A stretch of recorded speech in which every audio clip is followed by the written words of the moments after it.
together, turned in circles till we're done. We found waves to work in stormy weather. Long may you run. Long may you run. Long may you run. Well, hello again, everyone. To yet another video about gliding exploits in virtual reality, flying with Condor 2 software, which is the kind of software of choice for a lot of serious pilots who want to practice stuff when they're not actually flying, and also for a lot of people who probably don't fly full size but like to just do online competitions anyway. And we need a bit of a chat about this one. First of all, this task is going to be flown in a Schleicher Ka 6CR, which I think was a glider that won the World Championships in something like 1959 or thereabouts.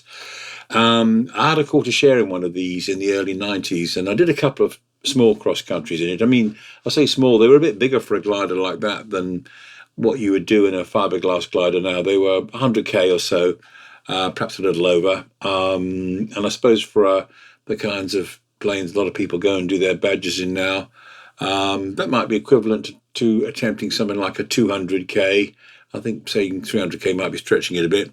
But anyway, it's a lovely little plane, the K6. It's a wooden fabric plane. As you can see looking around the cockpit here, it's a kind of a monocoque plywood fuselage over frames. And it's quite a narrow, small cockpit. The canopy on it, it comes off completely for you to get in. And once you're sat in it, your assistant has to lift the canopy over your head, locate it with a couple of lugs at the back, and that little red T-handle is pulled back by the pilot. And as the canopy comes down, you let go and it locks the canopy on. And of course, that therefore would also be the lever you would pull if you needed to bail out of the glider for any reason.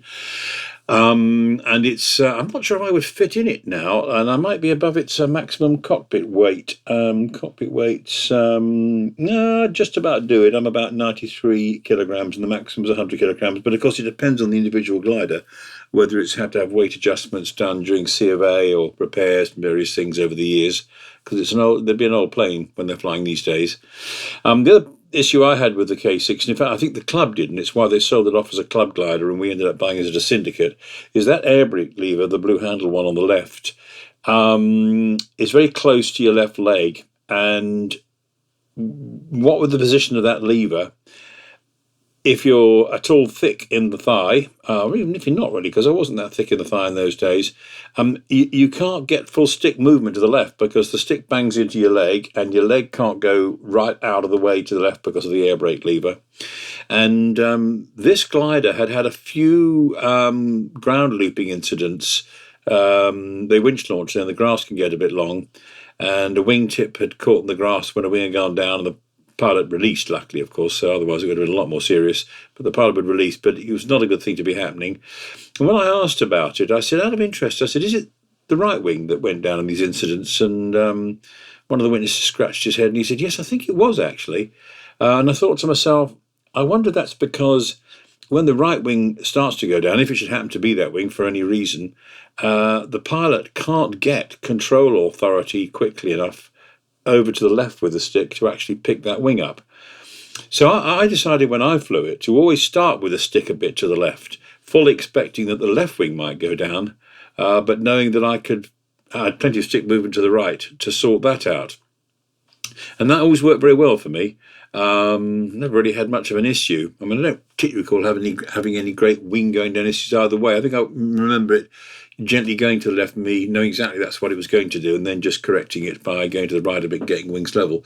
And of course, things happen very quickly when you do a winch launch. In no time at all, you're up to good flying speed, and you don't need anything like full stick movement. It's just that very first little bit where it matters. So anyway, that's just a little bit about the idiosyncrasies of the K6 that I remember. It similarly affected me when I was flying it, because circling to the left, you kept bumping into your leg which was kind of off-putting. And I would end up doing things like trying to put just my toe on the rudder pedal so I could arch my leg and bend it more and literally get the joystick just about underneath, below my knee sort of thing, to try and get moving. But it was not a very good way to fly. So I developed a definite preference for thermaling to the right, where I had more stick authority across the range. And the K6 is a very light little glider. I mean, it's a beautiful glider for light air. I can't remember the actual figures. They're probably down there, so I'm not going to waste time looking at them. But you can circle it really quite slowly. I'm sure I've circled it below 40 knots for now. At times maybe 35 knots. I mean, obviously the stalling speed goes up the more G you're pulling, but depending on how you're flying and stuff and things. And I tend to fly by feel. Sometimes I like to flirt with the stall, but it has very good control authority even at these low speeds. And certainly sort of going around at 40 knots or something is no problem whatsoever. It's very nice. And it allows you to sort of, turn tight into small thermals. But it's also very light on the controls. You feel very safe and friendly, and you feel like you could put it down into a field anywhere. Although another reason the club got rid of it is that they're a bit fragile. They're this monocoque ply fuselage, and if you do land them heavily, I think you can put the main wheel through the kind of box structure that it's held in. So you might have a damaged glider, but I think you could pretty safely put it into a small field without much bother. So that's what I tend to do with that. It's not a glider that's particularly good going into wind, so it's best for light wind days. I think the best glide is what is it now? Is it 48 knots? It might be 48 knots or something like that. Yeah, and the best glide, I was looking it up, the K6E I can find on Wiki, and I think that has a glide ratio of about 32-1, but the K6CR wasn't quite as good, and it might have been more like 30 or just possibly 31, but I think more like 30. So it really relies much more on being able to go up very quickly in thermals and then gently make its way across the country. So if it gets too windy, it gets quite tricky because if you don't climb faster thermals, you just end up right back where you started. You get blown downwind, and you might be higher, but you've gone backwards on track. So that was really that. So anyway, turning to the task itself, it's 138k, I think, flown in the Lake District from a little airfield, this one here, that sits on its own little kind of, you can't quite see it, but the ground drops away around it.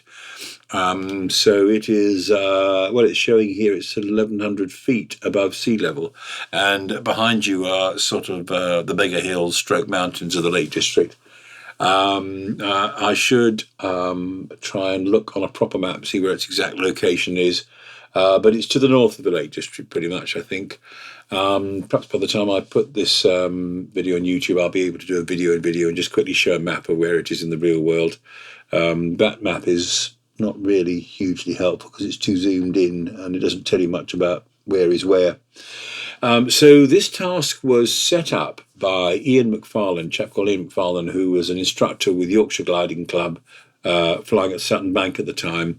And these tasks came about because we'd all been hit by COVID lockdown and clubs weren't operating properly and stuff. And so the urge to actually keep practicing cross-country skills and flying skills generally, and trying to mentor and tutor pilots who were just perhaps coming up to doing their silver badge of the first cross-country and things, got going.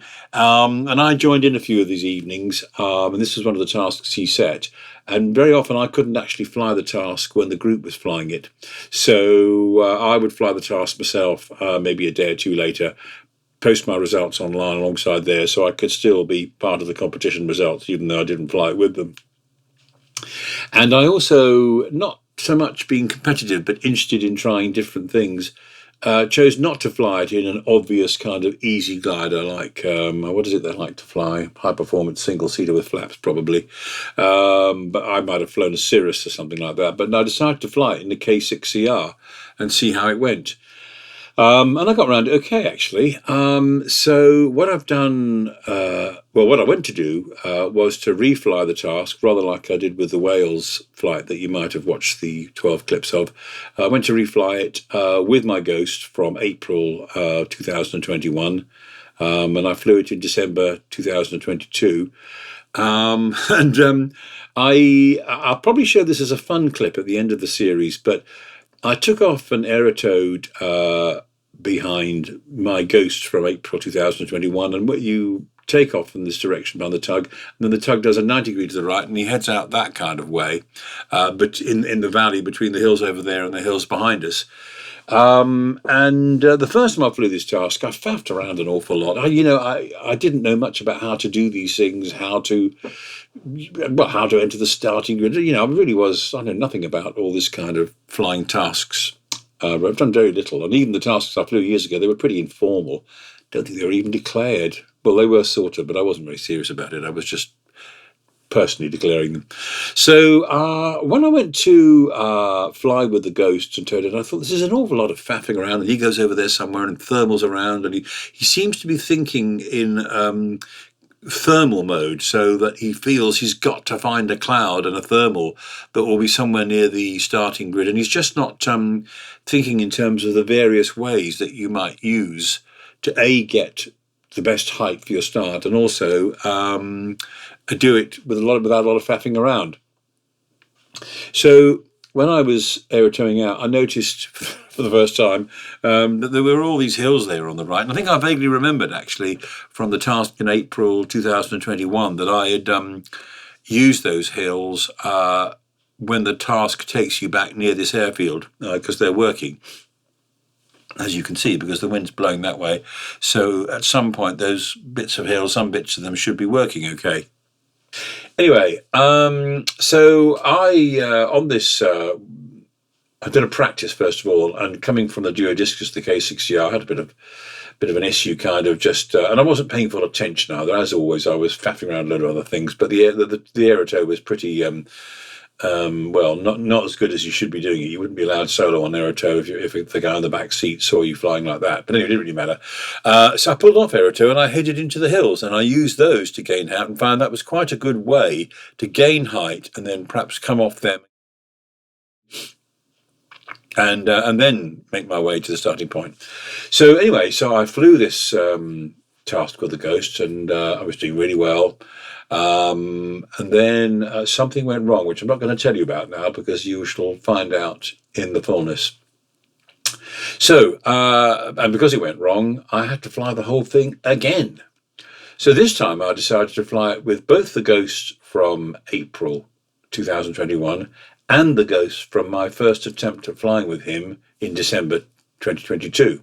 But it's now the next day, and I'm flying with both of those Ghosts, and here is me with both those Ghosts. I don't know where they are, but perhaps we'll see in a minute.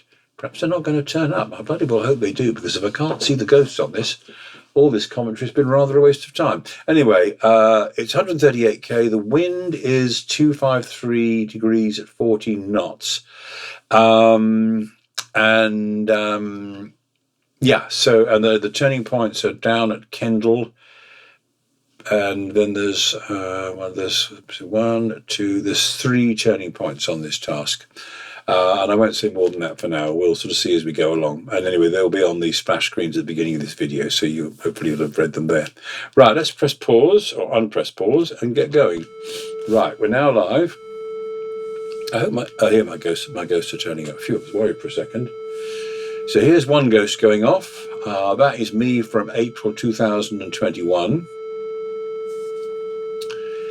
And once he gets on his way, wibbly wobbly, good old wibbly wobbly.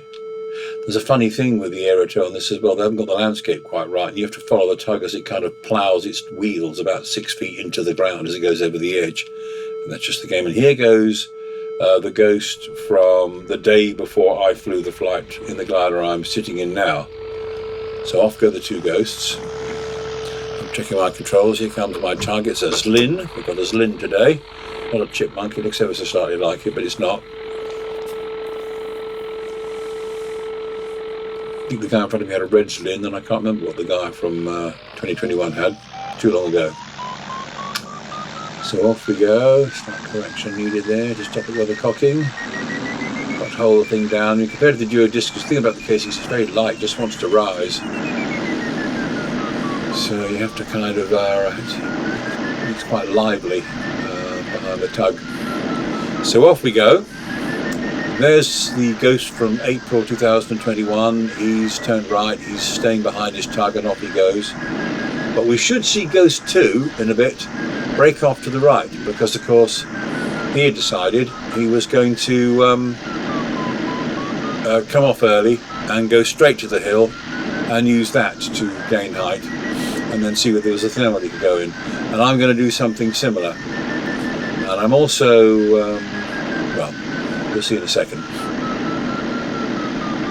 Now, if you release a bit too early, you find yourself in a slightly awkward situation, because the bits of those furrows in the hill that will give you sort of lift are a bit tricky lower down, so it's best to go a little further on. I can't remember whether the first Ghost, I think the first Ghost also knows that, because I had done a practice flight before it and discovered that, and that practice flight's the one that might be in the fun clip at the end of this series of clips. Right, here goes Ghost 2. Ghost 1 is going to head off, complete his aerotow to max height till the tug waggles its wings, and then he ends up faffing around in thermals over in our 11 o'clock position, the other side of some low ridges that he can use for safety until he can go into a thermal. And of course, I think since I flew that flight in April 2021, I've done a lot more mountain flying. Here we go. Now here, just for fun, I think I decided to watch the tug, see if I can arrange it so that actually the tug comes really close to us as he crosses back to land. What a bit of fun. Now here he goes. Whoa! What a lot of fun. I love all this relative movement. Now, of course, that's just the kind of thing that would have the tug cursing and swearing you back on the ground, having a word with the chief flying instructor and getting you grounded, because you don't do that kind of thing. You never do a release from aerotow like that. You should brake the other way. If you know he's going to brake right to go into the second ladder, or you would brake left, or go straight ahead, but you certainly wouldn't brake right with him like I did. So, don't ever do that in real life. But this is Condor VR, and we'd like to have a bit of fun exploring the great sensation of relative motion that you get.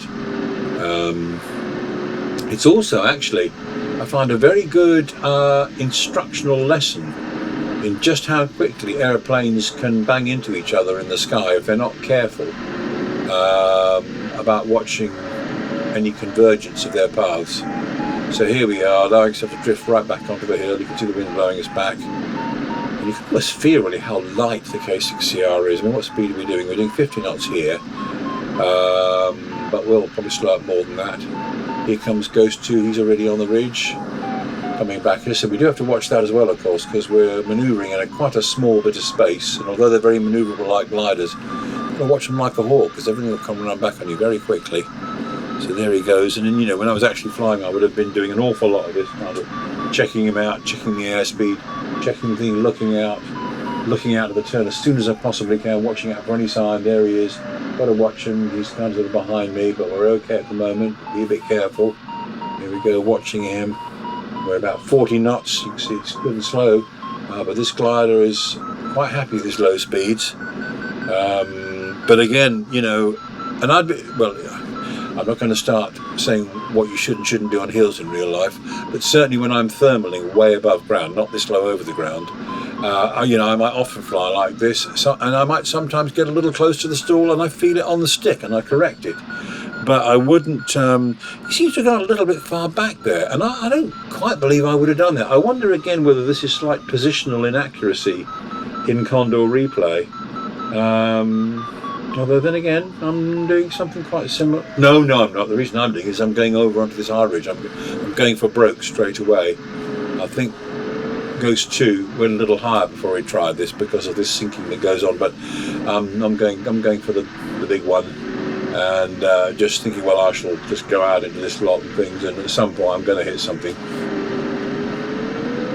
Flying quite fast as well, 55 knots. That's fast for a K6CR. Although, of course, keeping speed on the slope like this isn't necessarily, I think, about how slow the stalling speed of the glider is.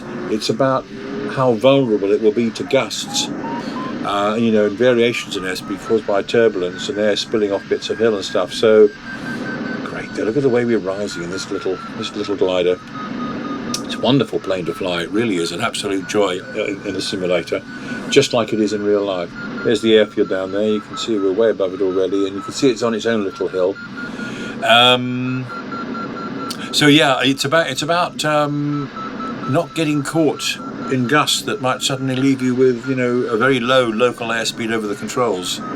So I think I have spotted a thermal pretty promptly and thought, well, we're at 3,000 feet on this hill. We could go a bit higher. What's the point? Let's go straight to this thermal while it's still looking quite young, and get underneath it and see how we go.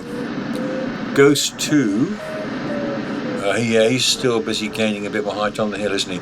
Ghost 1 has come off aerotow, and as you can see, he's gone way over there at our 2 o'clock position and starts faffing around with thermals there. But it's a bit silly in a way, because the start point is more over there, just ahead of the starboard wing, and it's a way out as well. So whatever he does there, he's still got to make his way substantially into wind, really, or at least half into wind, to get to the starting point, whereupon he loses quite a lot of height, and he's got to find another thermal over there. But he wasn't thinking in hill mode, whereas I'm thinking much more now about, well, certainly at this point anyway, about how to use the hills.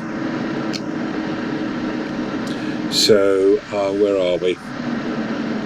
Yes, as you can see, it's when you look at the PDA, just on the screen is that crisscrossed red semicircle, and that is the starting sector. Right, we're starting to feel our way to the thermal here. Yeah, so we're now pretty much pointing at the start point, and it's some way off, isn't it? It's a way off. It's yeah, it's well beyond the end of that lake. So we're fishing with this thermal, trying to find out where it is. Here we are, seem to be coming in some lift now, but where is it? Where are you, little blighter? This is a bit better. Meanwhile, ho ho ho. Quite interestingly, Ghost 2 has joined us, and he's joined us a bit higher, and he stayed on the hill a bit longer. So actually, I've not really gained anything by my strategy. But this is part of the fun with flying with your Ghosts, of course, is that you really, because you've got to remember the Ghost is dumb. I mean, there's not a thinking pilot in there, so he won't do any getting out of the way. So you have to do all the kind of thinking for the pair of you. And it's this whole problem that an inexperienced flyer like me, and I am an inexperienced flyer, is not skilled at sharing thermals with other gliders. When I've been flying gliders, I very much prefer to find my own thermal if I can, because I find if I'm sharing a thermal with another glider, in the interest of trying to fly safely, and when you're flying safely, you really shouldn't lose sight of them behind the glider. This is the position you really got to watch. When you start to lose sight of them, you don't know where they are. I will always try and fly safely, but obviously, but I would tend to give way, and at the expense of my own thermaling performance. And sometimes the other pilot may not even be that good in thermaling that well. So you might have wanted to go into a different place to thermal better, but you can't, because you'd clash with them even though they're not thermaling well. So you're forced into what they're doing, whether it's good or bad. So on balance, I found I would rather be in a weaker thermal on my own than in a stronger thermal with another glider that I just can't hang on to properly because I'm too distracted. So at the moment, what are we doing here? We're averaging 5.5 knots. That's not bad. Bad, and we're peaking it around to 8 knots or something, aren't we? So that's quite a nice thermal. We seem to be going around quite steadily and at around sort of 40 and a bit knots. Meanwhile, Ghost 1 over the nose now, your man is faffing around over there to no particularly good avail. So I mean, that's a really silly way to waste time starting a task. You can get started on task much quicker doing what we're doing here. And This is incredible, because it feels so much like the real thing. And I have spent plenty of time thermaling with gliders, just not thermaling as well as I would thermal them on my own. But we're doing okay here, we're not doing too bad. Of course, in Condor VR, I might allow myself to do things that are rather more dangerous than I would in real life. Partly to, again, I mean, I think this is great practice. And I don't think you can get this kind of practice unless you use virtual reality, because you've got to be doing all the neck movements, all the things you would really be doing in the cockpit. In fact, I'm cheating here because I'm actually allowing my rotating chair to turn. I should be able to do it just by keeping my position rigid in the glider, because that's the limit, you see, that's as far as I can see round. So at this point, I would need to do something. I would need to open out, which is pretty what I'm doing here anyway. I think open out a bit and then go back in and see if I can get him, catch sight of him again. And there he is, you see, swooping off over there. And in the process of doing all that, I nearly stalled it out. So there we go. Just shows you. Practice, practice, practice. Another thing, of course, in virtual reality compared to real life is you don't have any stick forces to feel, so that it's harder to know if you're letting the glider slow up too much. All you've got is the sound of the wind noise rushing, and that is something that helps, but not enough to see. I've lost sight of him again. Oh no, I can just about see him, but this is not a position I would want to be in, that rear glider. He's not good at all. I mean, look at how close he is to me there. Where is he? He's right there behind me. I mean, it's like something out of Top Gun, this. Completely in my blind spot. You really don't want that. And of course, in real life, whoever did that glider wouldn't or shouldn't be doing that kind of thing. Having said that, when you're flying in competition, and I flew in the back seat, so I had plenty of time to do this kind of thing. It was my job really to do lookout and to call to the main pilot threats and positions of other gliders and stuff. So we're always watching that. But there it can get pretty crowded, and you hope very much that the pilots are very skilled to be flying in a national competition, so they know what they're doing when they fly like that. But there's not much margin, it has to be said, so they need to know what they're doing, and what they have to watch is that their competitive urges don't make them too aggressive to the point where things get dangerous. The classic one, well, a bit like you saw earlier with me, the classic one is in the middle of all doing all this. One of them gets too near the stall and does a bit of an incipient spin and just drops, and maybe drops into another glider. You really have to watch it. And in the accident reports over the years, it is one of the ways that glider crashes happen, because they get this kind of thing wrong when they're thermaling, and they have a mid-air. So you've really got to fly very attentively and safety first every time. But this is virtual reality, so in a way it's quite good to do some of what we're doing, because it helps to highlight the dangers. Yeah, I mean, what I'm doing here, I could only do in virtual reality. I could now. Yeah, he's very visible now. Anyway, we're almost up to Cloudbase. We're at 6,400 feet while all that wonderful stuff was going on. It's been a good thermal. But there's two things going on here. First of all, at the moment, I want to fly with Ghost 2, because although things went wrong for him later on in the flight, the way he set about this bit and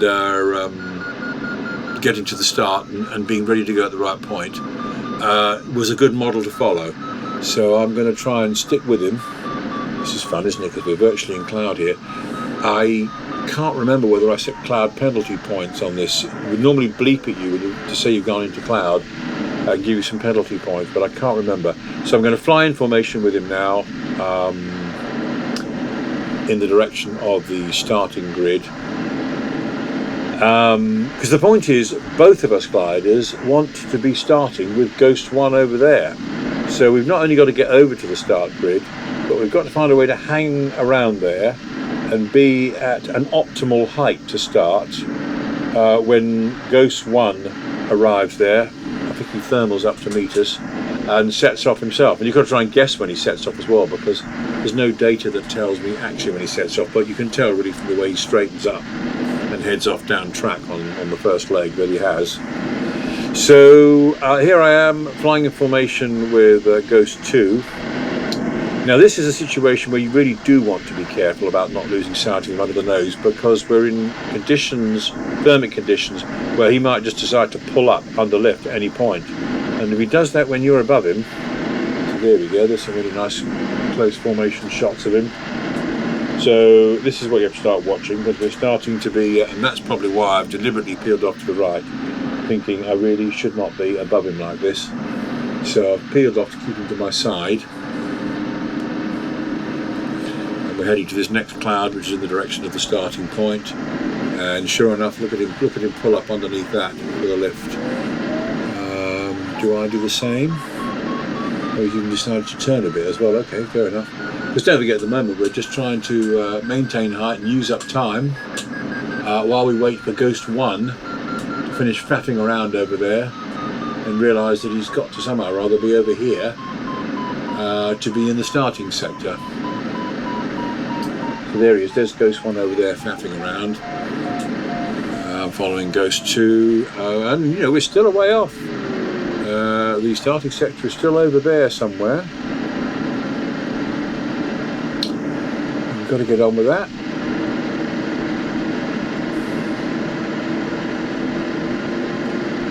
Distance from Ghost 1 is closing a bit. I wonder whether he's converging towards the starting sector from his own position as well, quite likely.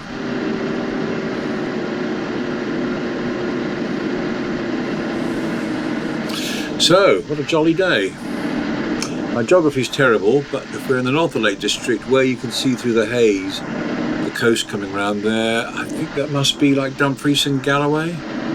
And is this what's called the Solway Firth? I can't remember, I'll have to correct that when I do the editing on this clip. We'll have a look. So Dumfries and Galloway is in Scotland, just in Scotland, whereas we're still in England here. For international viewers or anyone not that into it.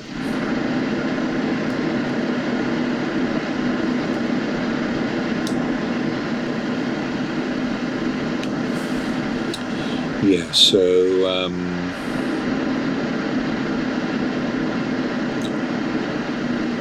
something quite interesting looking at the PDA is I can see the blue glider, that's Ghost 1, but I can't see anything showing for Ghost 2, who's pretty, unless of course he's completely superimposed with me. He might well be. Might be I'm so close to him that the little PDA with its poor resolution can't really distinguish between us. We'll see. One thing I did find is that I wanted to use some of the replays I'd kept from the flight of Ghost 2, the one who's right in front of me, when he flew with Ghost 1, and it all went wrong for Ghost 2. But they did some nice formation flying, especially down towards the first turning point, and I was looking forward to splicing some of that in. But when I went to fly the replay, it didn't seem to want to show Ghost 1.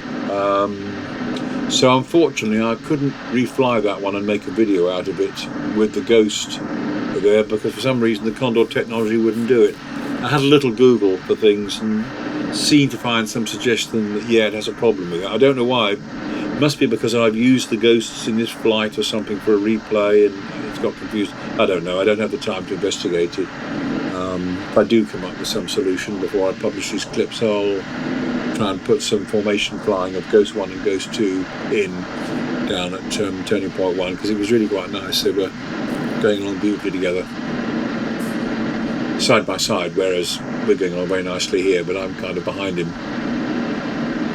Right, so we are now, yes, I think he's now, no he's not, hang on.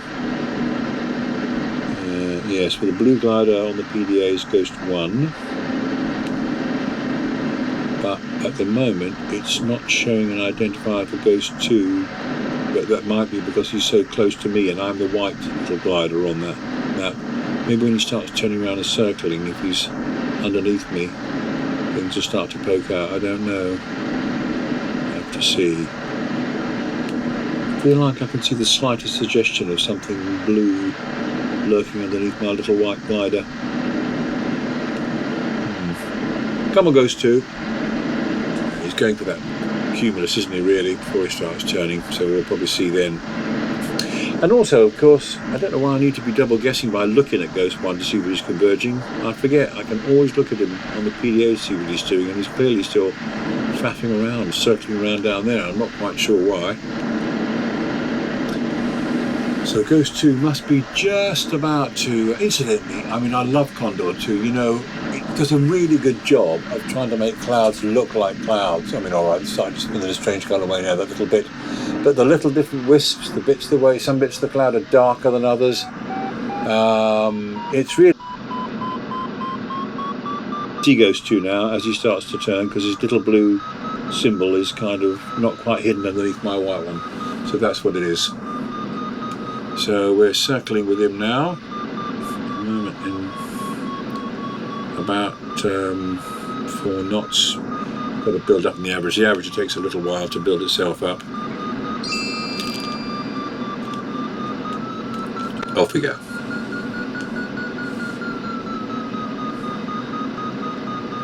Average are coming up to 4 knots now.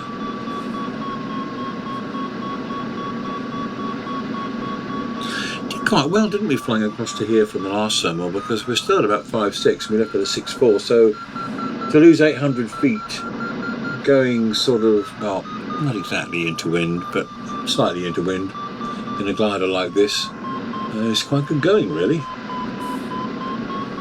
Because this ain't no geodiscus, by God. When you get a move on the things, you can see that you're sinking.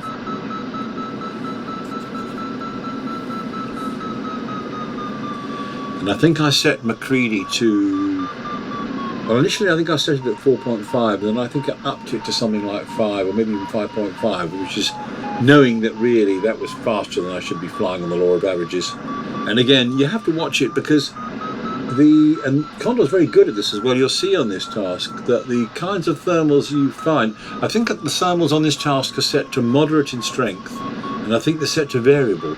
So they are quite like real life in the sense that, you know, some thermals work better than others, some are more uneven than others. So you've got all this challenge of, is it me not flying it very well, or is it the thermal? It's all good exercise. And, you know, people will criticise it and say, well, you know, it's not real life. Well, it isn't real life, and quite often it can be a bit too generous to pilots. But there are a lot of basic sort of concepts flying in Condor 2 that do rehearse the kinds of challenges you face in real life. Because when you're not sure whether you're flying that well as a pilot, and the air, for instance, is uneven and unpredictable, you get into this kind of mental challenge where you think you're not flying well enough, so you start moving around too much, trying to find the lift that you're not managing to get into well enough. And sometimes it'll be the experienced guy in the back who will say, I would just keep going around as you are, you know, I think you're doing okay. And what they really mean is, from my experience, this is just the way the air is at the moment, and you probably won't, and because the more you move around, the less efficiently the glider flies. Every time you change direction and turn and use controls, you're introducing extra drag, wasting energy. So, and this is the whole challenge of gliding, that there are a lot of moving parts, not particularly connected, although they are ultimately, and it's how to actually get it right. And similarly, when you're flying in competition with each other, it's all very well following a glider, but you also want to sort of try and explore doing your own thing, not just in terms of the different things that you might see in the sky, different options on where to go, but also to remind you that really, even in a competition, you are ultimately flying your own flight with your own glider, and the pilot you're trying to follow could be a far more experienced pilot. The performance of the plane might be different. You don't know what they have in mind. So whilst there is a tendency to spot the good pilots and follow them, yeah, I mean, you know, I understand that, but can also be interesting to say they're all going that way, so I think I'll go this way. You might come a cropper doing it, but you might actually get the jump on them. I recall doing that quite definitely on one day in the 2008 two-seater comps, where I was the back seat pilot, but the guy doing the task was going to follow all the pack, and I suggested a different, more as the crow flies route, where I saw a good thermal en route. That worked well for us. We got ahead of the pack. Then having rounded that, and then being fast pilots and maybe better gliders as well, we're starting to be on par with this again. We came to a cloud and a thermal, we took a nice climb under it, and the lift started to die off a bit, but not disastrously so. It was just going to die off a bit higher up. Now, I think he's changed direction there. Is it because, sorry, I've hit the mic in real life. That might be because he's spotted, he spotted Ghost 1 joining us and circling to the right. And gliders should always circle in the same direction in the thermal. The Ghost, if he was a person, would have looked up at us and made sure he joined in our direction. But since he's a dumb ghost and just does what he did back in April 2021, it's up to us to actually adjust what we do to match the Ghost. But I think we've decided we're not getting that involved in it for the moment anyway, so we're buggering off.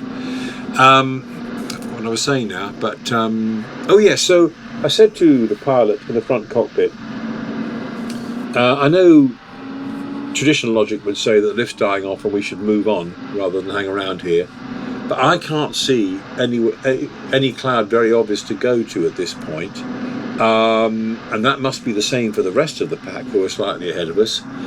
So why don't we just hang around in this thermal, which still feels pretty good to me, and see what happens. So we hung around, and to add a bit of good fortune, the lift picked up again as well, so which it often does towards Cloudbase. So actually we averaged a very good climb in that cloud, and while we were doing that, the sky developed ahead of us and gave a far better opportunity to move forward. In the meantime, these other gliders had got themselves into a bit of a pickle because they got a bit low, and they didn't really have the pick of the crop, the thermals. They had to just grab whatever they could, even though it wasn't very good, and try and stay aloft in it. And I think we actually won the task that day. Did we win? It would have become third, but we did very well considering we were not hot contenders, because there were some real hotshot pilots there. So there you go. We were quite pleased with that. It was quite a short task, I should add, because the low cloud didn't clear till relatively late in the day, which is why it only involved getting one or two things right and you're done. Anyway, waffle. Here we are, still circling with the Ghost. He's up at Cloudbase. Oh, hang on. Oh, what's going on here? Oh, no, I don't know which Ghost is Ghost because I've been chatting too much. We should find out in a second, I think, because me and Ghost 2, I think, set off pretty close together. Yes, you look at all that, really, because it's too dangerous. I mean, you really wouldn't do that in real life. You shouldn't be doing it. I'm not saying it doesn't ever happen. Where's he gone? He's back there, right. Nearly stalling out there, probably because I'm too bloody busy watching him. Yeah, we're right up at Cloudbase as well. And incidentally, actually, it's not good practice to fly right up to Cloudbase. The visibility, as you can see, is very poor horizontally. And there could be some other cloud coming along across the sky, maybe dolphining, which is where a high-performance glider will go in a straight line and then just pull up underneath the lift mark by clouds, and of course they won't know you're there. So yeah, it's not generally a terribly good rule to hang around within, let's say, a few hundred feet of Cloudbase. It all depends. Some clouds are very well defined and the visibility is very clear until you get right to Cloudbase. Other ones, it all starts to turn to worms, the visibility, as you get within, let's say, 500 feet of Cloudbase. So it varies. But right, so here we are. I think, what's happened here is Ghost 1 has set off on task. Sorry, perhaps I should have talked a bit more about what we were doing there, but honestly it just goes on and on, this thermaling. And I'm sort of setting off after it, and that's Ghost 2 there, so I've not waited to go behind Ghost 2, because I think I am deciding that I would like to fly my own flight. I want to set off with Ghost 1 and Ghost 2 really, very close together, so we can get a reasonable yardstick of how well each of us progresses on the task. But other than that, I'm cracking on. Now, unfortunately, those little diamonds, the blue and white ones, are the ones that give an indication of speed to fly. if you're flying at the right speed, you just see one white diamond at the 3 o'clock position. If you're going slower than the optimal, you get these blue diamonds showing that you can push the stick forward and speed up. If you're going too fast, you get red diamonds showing above the 3 o'clock. But this is one of the things that doesn't work in replay, so we can't rely on that. But from memory, if I set McCready to 4.5, I think the optimal speed to fly was in a K6CR like this was, I'm just guessing, 60, 65 knots. If I set it to 5.5, it might be 65 to 70. But, you know, the sync starts to, the sync rate goes up dramatically as you put on speed in a K6. So you really need to know that the value you've put in from McCready is a reasonable predictor of the strength of climbs you're going to get along the way. I really think you've got to be a bit careful with McCready. You know, still keep using the Mark 1 eyeball, and also your own brain and analysis of the sky as you go along and how it looks ahead, and you know what the options are, how well they're lining up, the cumulus clouds, whether they look healthy or decaying or moving up. So I think we all decided to use this cloud. Ghost 1 is using it. I think he's just pulling up under it, isn't he? But I've been flying faster so that I'm closer to it now, but in the process, of course, I've lost more height. So I am probably going to take the opportunity to thermal, if it's a good thermal, and it looks a good one. Try and make sure I thermal well. Yeah, it's a good thermal. Ghost 2 is coming in to join me. I think he does the same thing. Because we were both, me and Ghost 2, applying this task more aggressively than Ghost 1 did in April 2021.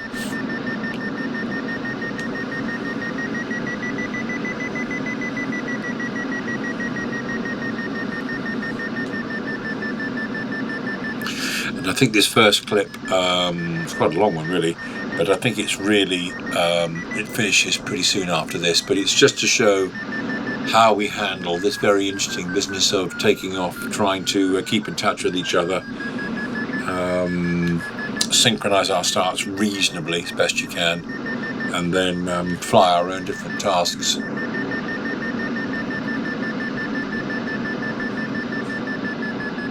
About 7.3 on the averager. Yeah, this was definitely worth stopping for, this thermal. He'd be a brave man who set McCready at 7.4 though. I think this is probably the best climb I have in the whole flight. 7.5 on the averager. 6.6 coming up to Cloudbase. Definitely worth stopping for. Yeah, and I think I've about climbed Ghost 2, but yeah, I think I might have outclimbed him a bit actually. Sure. What does he do? Well, I'm truly into cloud there, but you can put the nose down very easily on the K6 and get out of cloud.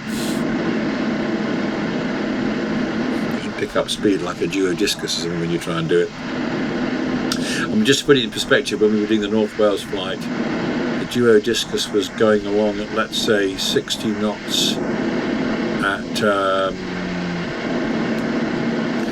well, we're still in sort of almost neutral air, not sinking here, but anyway, I almost decided to jink left just a little. Might as well go under this next cloud and pick up whatever it's got to offer. Every little helps.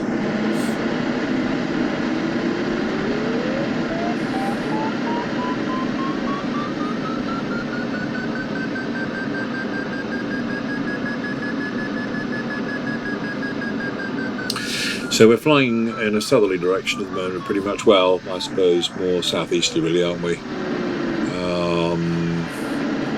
And the wind is to the west, so it's kind of like behind our starboard wing. So if it's a bit behind our starboard wing, where we're heading now, that line of hills to on the left-hand side of this sort of valley should have opportunities for lift, but that's only when we get down to that kind of height. I don't particularly want to be down to that height if I can avoid it. But I do have a slight decision to make about where I go. Ghost 1, who's up ahead, 2.8 kilometres ahead of us.